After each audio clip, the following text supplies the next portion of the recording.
আসসালামু আলাইকুম। আজকের ভিডিওটি খুবই ছোট কিন্তু খুবই উল্লেখযোগ্য আমার জন্য। কারণ আজকের ভিডিওতে আমি তুলে ধরছি কিভাবে একজন মানুষ সম্পূর্ণ অপরিচিত, সম্পূর্ণ নিঃস্বার্থ একজন মানুষ বিনা কোনো প্রত্যাশায় তার কাছে চাওয়ার আগেই এই যে ঝুঁকি নিয়ে গাছে উঠে যান এবং আমার জন্য ৮টি কদম ফুল পেড়ে নিয়ে আসেন।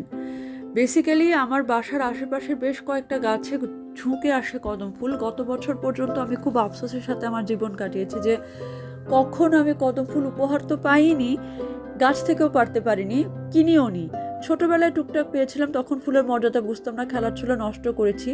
গত বছর বেশ আফসোসের সাথে সময়টা কেটেছে। এবছর আমি ডিটারমাইন্ড ছিলাম, বিশেষ করে এই গ্রীষ্মকালে ফুলগুলো ফুটতে দেখে, যে এবছর একটা ফুল হলেও আমি গাছ থেকে পারবো বা কাউকে দিয়ে পারিয়ে নিব।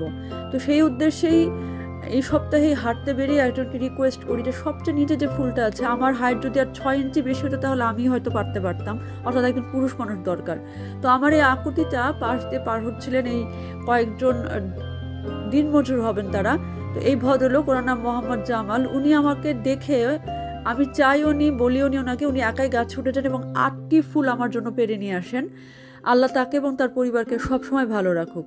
এবং একইভাবে আরও একজন ব্যক্তি ওই একই দিনে আমার জন্য বড় বড় 2টা জারুল ফুলের ডাল ভেঙে দেন। আমি ভীষণ খুশি ছিলাম, যেটা ভাষায় প্রকাশ করা সম্ভব না, তাই আপনার সাথে শেয়ার করলাম। আশা করি ভিডিওটি আপনাদের ভালো লাগবে। ধন্যবাদ।